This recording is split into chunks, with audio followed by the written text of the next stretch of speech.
اعوذ باللہ من الشیطان الرجیم بسم اللہ الرحمن الرحیم ومن یرغب عن ملت ابراہیم، اور کون ہوگا جو ابراہیم علیہ السلام کے طریقے سے منہ موڑے، الا من صفیہ نفسہ، سوائے اس کے جس نے اپنے آپ کو حماقت ہی میں مبتلا کرنے کا فیصلہ کر لیا ہو، اس کے سوا کون ہوگا جو ابراہیم علیہ السلام کے طریقے سے منہ موڑے گا۔ اسی سلسلے میں ایک حدیث ہے، فَمَن رَغِبَ عَن سُنَّتِی فَلَیسَ مِنِّی، پس جسے میری سنت ناپسند ہو تو وہ مجھ سے نہیں ہے۔ وَلَقَدِ اصْطَفَیْنَاهُ فِی الدُّنْیَا، اور ہم نے تو انہیں دنیا میں بھی منتخب کر لیا تھا۔ وَإِنَّهُ فِی الْآخِرَةِ لَمِنَ الصَّالِحِینَ، اور یقیناً آخرت میں بھی وہ ہمارے صالح بندوں میں ہوں گے۔ اِذْ قَالَ لَهُ رَبُّهُ أَسْلِمْ قَالَ أَسْلَمْتُ لِرَبِّ الْعَالَمِینَ، جب بھی کہا اس سے اس کے پروردگار نے کہ مطیع فرما ہو جا، تو اس نے کہا کہ میں مطیع فرما ہوں تمام جہانوں کے پروردگار کا، یہاں تک کہ اکلوتے بیٹے کو ذبح کرنے کا حکم آیا تو اس پر بھی سر تسلیم خم کر دیا۔ یہ حضرت ابراہیم علیہ السلام کے سلسلہ امتحانات کا آخری امتحان تھا جو اللہ تعالیٰ نے ان کا 100 برس کی عمر میں لیا۔ اللہ تعالیٰ سے دعائیں مانگ مانگ کر 87 برس کی عمر میں بیٹا لیا تھا حضرت اسماعیل علیہ السلام، اور اب وہ 13 برس کا ہو چکا تھا، باپ کا دست و بازو بن گیا تھا۔ اس وقت اسے ذبح کرنے کا حکم ہوا تو آپ علیہ السلام فوراً تیار ہو گئے۔ یہاں فرمایا جا رہا ہے کہ جب بھی ہم نے ابراہیم علیہ السلام سے کہا کہ ہمارا حکم مانو تو اسے حکم برداری کے لیے سراپا تیار پایا۔ اللہ تعالیٰ ہمیں بھی اس طرز عمل کی پیروی کی توفیق عطا فرمائے، آمین۔ وَوَصَّىٰ بِهَا إِبْرَاهِيمُ بَنِيهِ وَيَعْقُوبُ، اور اسی کی وصیت کی تھی ابراہیم علیہ السلام نے اپنے بیٹوں کو، اور یعقوب علیہ السلام نے بھی۔ آگے وہ نصیحت بیان ہو رہی ہے، اللہ تعالیٰ بتا رہا ہے کہ کیا نصیحت بیان کی تھی۔ یا بنیّ ان اللہ اصطفیٰ لکم الدین، اے میرے بیٹو اللہ نے تمہارے لیے یہی دین پسند فرمایا ہے۔ فلا تموتن الا وانتم مسلمون، پس تم ہرگز نہ مرنا مگر مسلمان، دیکھنا تمہیں موت نہ آنے پائے مگر فرما برداری کی حالت میں۔ یہی بات سورہ آل عمران میں مسلمانوں سے خطاب کر کے فرمائی گئی ہے۔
یا ایھا الذین آمنوا اتقوا اللہ حق تقاتہ ولا تموتن الا وانتم مسلمون، اے لوگو جو ایمان لائے ہو اللہ کا تقوی اختیار کرو جیسا کہ اس کے تقوی کا حق ہے، اور تم کو موت نہ آئے مگر اس حال میں کہ تم مسلم ہو۔ اور فرمایا ان الدین علی اللہ الاسلام، یقیناً دین تو اللہ کے نزدیک صرف اسلام ہے۔ مزید فرمایا ومن یبتغی غیر الاسلام دینا فلن یقبل منہ، اور جو کوئی اسلام کے سوا کوئی اور دین اختیار کرنا چاہے تو اس سے وہ ہرگز قبول نہ کیا جائے گا۔ ام کنتم شہداء اذ حضر یعقوب الموت، کیا تم اس وقت موجود تھے جب آدم کی یعقوب پر موت، یعنی جب حضرت یعقوب علیہ السلام کی موت کا وقت آیا، اس وقت حضرت یعقوب علیہ السلام اور ان کے سب بیٹے حضرت یوسف علیہ السلام کے ذریعے مصر میں پہنچ چکے تھے۔ یہ سارا واقعہ سورہ یوسف میں بیان ہوا ہے۔ حضرت یعقوب علیہ السلام کا انتقال مصر میں ہوا۔ دنیا سے رخصت ہونے سے پہلے انہوں نے اپنے 12 کے 12 بیٹوں کو جمع کیا۔ اذ قال لبنیہ ما تعبدون من بعدی، جب کہا اے بیٹو تم کس کی عبادت کرو گے میرے بعد، جب انہوں نے اپنے بیٹوں سے کہا کہ تم کس کی عبادت کرو گے میرے بعد، کس کی پوجا کرو گے، کس کی پرستش کرو گے، یہ بات نہیں تھی کہ انہیں نہیں معلوم کہ انہوں نے کس کی عبادت کرنی ہے ان کے بیٹوں نے، بلکہ اس وقت بھی ان کے لیے ضروری تھا کہ وہ اپنی اولاد سے قول و قرار کو مزید پختہ کر لیتے۔ قالوا نعبد الہک و الہ آبائک ابراہیم و اسماعیل و اسحاق، انہوں نے کہا ہم بندگی کریں گے آپ کے معبود کی اور آپ کے آبا ابراہیم، اسماعیل اور اسحاق کے معبود کی، الہا واحدہ، وہی ایک معبود ہے، ونحن لہ مسلمون، اور ہم سب اسی کے مطیع فرما ہیں، ہم اسی کے سامنے سر جھکاتے ہیں اور اسی کی فرما برداری کا اقرار کرتے ہیں۔ تلک امۃ قد خلت، یہ ایک جماعت تھی جو گزر چکی۔ یہ آیت اس رکوع میں 2 مرتبہ آئی ہے۔ یہ انسانوں کا ایک گروہ تھا جو گزر گیا، ابراہیم، اسماعیل، اسحاق، یعقوب علیہ السلام اور ان کی اولاد سب گزر چکے۔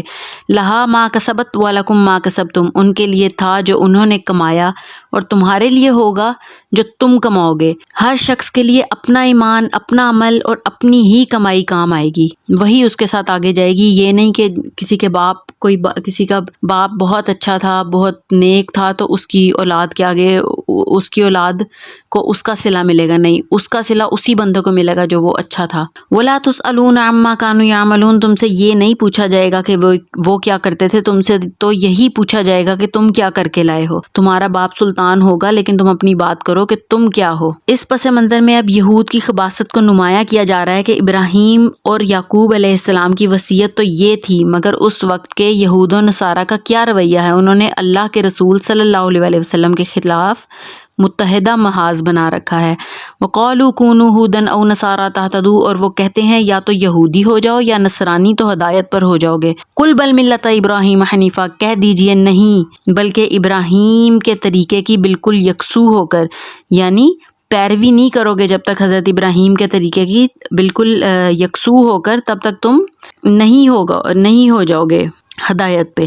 وما کان من المشرکین، اور وہ مشرکوں میں سے نہیں تھے۔ اب مسلمانوں کو حکم دیا جا رہا ہے کہ یہود و نصارہ جو کہتے ہیں اس کے جواب میں تم یہ کہو، قولوا آمنا باللہ، کہو کہ ہم ایمان رکھتے ہیں اللہ پر، وما انزل الینا، اور جو کچھ نازل کیا گیا ہماری جانب، وما انزل الی ابراہیم و اسماعیل و اسحاق و یعقوب والاسباط، اور جو کچھ نازل کیا گیا ابراہیم، اسماعیل، اسحاق، یعقوب اور اولاد یعقوب کی طرف، وما اوتی موسیٰ و عیسیٰ، اور جو کچھ دیا گیا موسیٰ اور عیسیٰ کو، وما اوتی النبیون من ربہم، اور جو کچھ دیا گیا تمام نبیوں کو اس کے رب کی طرف سے، لا نفرق بین احد منہم، ہم ان میں سے کسی کے مابین تفریق نہیں کرتے، سب کو مانتے ہیں، ہم کسی کا انکار نہیں کرتے۔ ایک بات سمجھ لیں کہ ایک تفضیل، ایک ورڈ ہوتا ہے تفضیل، جس کے معنی ہے کہ کوئی کسی سے زیادہ افضل ہے اور کوئی کم ہے۔ ایسا تو ہے کیونکہ سورہ بقرہ میں اللہ تعالیٰ فرماتا ہے تِلْکَ الرُّسُلُ فَضَّلْنَا بَعْضَهُمْ عَلَىٰ بَعْضٍ، یہ سب رسول فضیلت دی ہم نے بعض کو بعض پر، جبکہ تفریق یہ ہے کہ ایک کو مانا جائے اور ایک کا انکار کر دیا جائے، اور رسولوں میں سے کسی ایک کا انکار گویا سب کا انکار ہے۔ وَنَحْنُ لَهُ مُسْلِمُونَ، اور ہم اسی کے مطیع فرما ہیں، ہم نے تو اسی کی فرما برداری کا کلادہ اپنی گردن میں ڈال لیا ہے۔ فَإِنْ آمَنُوا بِمِثْلِ مَا آمَنْتُمْ، پھر اے مسلمانوں اگر وہ یہود و نصارہ بھی اسی طرح ایمان لے آئیں جس طرح تم ایمان لائے ہو، یعنی وہ ضد اور ہٹ دھرمی کو چھوڑ دیں اور ٹھیک ٹھیک وہی دین اور وہی راستہ اختیار کریں جو محمد الرسول اللہ صلی اللہ علیہ وسلم کے ذریعے سے تمہیں دیا گیا ہے، فقد اہتدوا، تب وہ ہدایت پر ہوں گے۔ وَإِن تولوا، اور اگر وہ پیٹھ موڑ لیں، فإنما هم فی شقاق، تو پھر وہ وہی ضد پر ہیں۔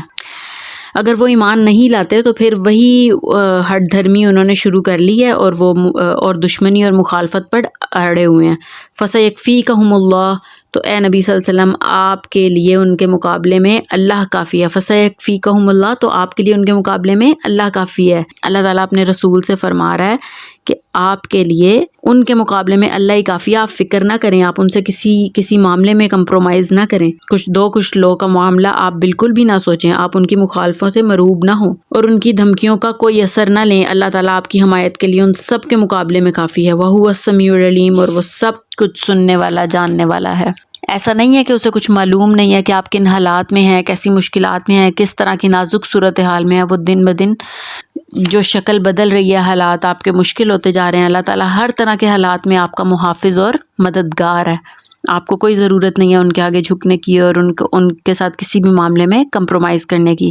حضرت عثمان رضی اللہ عنہ شہادت کے وقت قرآن حکیم کی جس نسخے پر تلاوت فرما رہے تھے اس میں ان الفاظ پر خون کا دھبا آج بھی موجود ہے۔ باغیوں نے آپ رضی اللہ عنہ کو قرآن کی تلاوت کرتے ہوئے شہید کیا تھا۔ آپ رضی اللہ عنہ کی زوجہ محترمہ نائلہ رضی اللہ عنہ نے آپ کو بچانا چاہا تو ان کی انگلیاں کٹ گئیں اور خون ان الفاظ پر پڑے، صبغۃ اللہ، ہم نے تو اختیار کر لیا ہے اللہ کے رنگ کو، ومن احسن من اللہ صبغا، اور اللہ کے رنگ سے بہتر اور کس کا رنگ ہوگا، ونحن لہ عابدون، اور ہم تو بس اسی کی بندگی کرنے والے لوگ ہیں۔ قل اتحاجوننا فی اللہ، اللہ تعالیٰ کہہ رہا ہے اپنے نبی سے کہ ان سے کہہ دیں، کہیے کیا تم ہم سے جھگڑ رہے ہو اللہ کے بارے میں، یعنی کہ دلیل بازی کر رہے ہو اللہ کے بارے میں، وَهُوَ رَبُّنَا وَرَبُّكُمْ، حالانکہ وہی ہمارا رب بھی ہے اور تمہارا رب بھی ایک ہے اور اس کا دین بھی ایک ہے، ہاں شریعتوں میں فرق ضرور ہے۔ وَلَنَا أَعْمَالُنَا وَلَكُمْ أَعْمَالُكُمْ، اور ہمارے لیے ہوں گے ہمارے اعمال اور تمہارے لیے ہوں گے تمہارے اعمال۔ وَنَحْنُ لَهُ مُخْلِصُونَ، اور ہم تو خالص اسی کے ہیں، ہم اس کے لیے اپنے آپ کو اور اپنی بندگی کو خالص کر چکے ہیں۔ یہاں بار بار آنے والے 3 الفاظ کو نوٹ کر لیجئے، یہ مقام ہمارے لیے لمحہ فکریہ ہے۔ آیت 136 ان الفاظ پر ختم ہوئی، وَنَحْنُ لَهُ مُسْلِمُونَ، ہم اسی کے سامنے سر تسلیم خم کرتے ہیں، ان میں تو ہم بھی شامل ہیں۔ اس کے بعد آیت 138 کے اختتام پر یہ الفاظ آئے، وَنَحْنُ لَهُ عَابِدُونَ، اور ہم اسی کی بندگی کرتے ہیں۔ صرف اسلام نہیں، عبادت یعنی پوری زندگی میں اس کے حکم کی پیروی اور اطاعت درکار ہے۔ اس سے آگے یہ بات آئی وَنَحْنُ لَهُ مُخْلِصُونَ 139 میں، یہ عبادت اگر اخلاص کے ساتھ نہیں ہے تو منافقت ہے۔ اس عبادت سے کوئی دنیاوی فائدہ پیش نظر ہے، اگر کسی کے لیے سوداگری نہیں ہے، یہ عبادت خدا کی ہے۔ دین کو دنیا بنانے اور دنیا کمانے کا ذریعہ بنانے سے بڑھ کر گری ہوئی حرکت اور کوئی نہیں ہو سکتی۔ رسول اللہ صلی اللہ علیہ وسلم کا ارشاد گرامی ہے، من صلی یرائی فقد اشرک ومن صام یرائی فقد اشرک ومن تصدق یرائی فقد اشرک، جس نے دکھاوے کے لیے نماز پڑھی اس نے شرک کیا، جس نے دکھاوے کے لیے روزہ رکھا اس نے شرک کیا، اور جس نے دکھاوے کے لیے صدقہ و خیرات کیا اس نے شرک کیا۔ استغفر اللہ، اللہ تعالیٰ ہمیں ان لوگوں میں شامل نہ کرے۔ ام تقولون ان ابراہیم و اسماعیل و اسحاق و یعقوب والاسباط کانوا ھودا او نصارا، کیا تمہارا کہنا یہ ہے کہ ابراہیم، اسماعیل، اسحاق اور یعقوب اور ان کی اولاد سب یہودی تھے یا نصرانی تھے؟ تم جو کہتے ہو کہ یہودی ہو جاؤ یا نصرانی تب ہدایت پاؤ گے، تو کیا ابراہیم علیہ السلام یہودی تھے یا نصرانی؟ اور اسحاق علیہ السلام، یوسف، موسیٰ اور عیسیٰ علیہ السلام کون تھے؟ یہی بات آج مسلمانوں کو سوچنی چاہیے کہ محمد رسول اللہ صلی اللہ علیہ وسلم اور آپ صلی اللہ علیہ وسلم کے اصحاب رضی اللہ عنہ دیوبندی تھے، بریلوی تھے یا اہل حدیث تھے یا شیعہ تھے۔ اللہ تعالیٰ کے ساتھ اخلاص کا تقاضا یہ ہے کہ ان تقسیموں سے بالا تر رہا جائے۔ ٹھیک ہے ایک شخص کسی فقہی مسلک کی پیروی کر رہا ہے، لیکن اس مسلک کو اپنی شناخت بنا لینا، اسے دین پر مقدم رکھنا، اسے دین سے زیادہ اہمیت دے دینا، اس مسلک ہی کے لیے ساری محنت و مشقت اور بھاگ دوڑ کرنا اور اسی کی دعوت و تبلیغ کرنا دین کی اصل حقیقت اور روح کے یکسر خلاف ہے۔ قل انتم اعلم ام اللہ، کہیے تم زیادہ جانتے ہو یا اللہ۔ ومن اظلم ممن کتم شہادۃ عندہ من اللہ، تو اللہ تعالیٰ کہہ رہا ہے کان کھول کر سن لو، اور اس شخص سے بڑھ کر ظالم کون ہوگا جس کے پاس اللہ کی طرف سے ایک گواہی تھی جسے اس نے چھپا لیا۔ علماء یہود جانتے تھے کہ محمد رسول اللہ صلی اللہ علیہ وسلم اللہ کے رسول ہیں جن کے وہ منتظر تھے، لیکن انہوں نے چھپا لیا تھا اس گواہی کو۔ وما اللہ بغافل عما تعملون، اور اللہ ہرگز غافل نہیں ہے اس سے جو تم کر رہے ہو۔ تلک امۃ قد خلت، وہ ایک جماعت تھی جو گزر چکی، یہ ایک مقدس جماعت کے گلے سرسب تھے جن کا تذکرہ ہوا۔ لہا ما کسبت ولکم ما کسبتم، ان کے لیے ہے جو کمائی انہوں نے کی اور تمہارے لیے ہے جو کمائی تم نے کی۔ جو عمل انہوں نے کمائے وہ ان کے لیے ہیں، تمہارے لیے نہیں ہے، تمہارے لیے وہی ہوگا جو تم کماؤ گے۔ ولا تسألون عما كانوا يعملون، اور تم سے ان کے اعمال کے بارے میں سوال نہیں ہوگا، تم سے یہ نہیں پوچھا جائے گا کہ انہوں نے کیا کیا، تم سے یہ سوال ہوگا کہ تم نے کیا کیا۔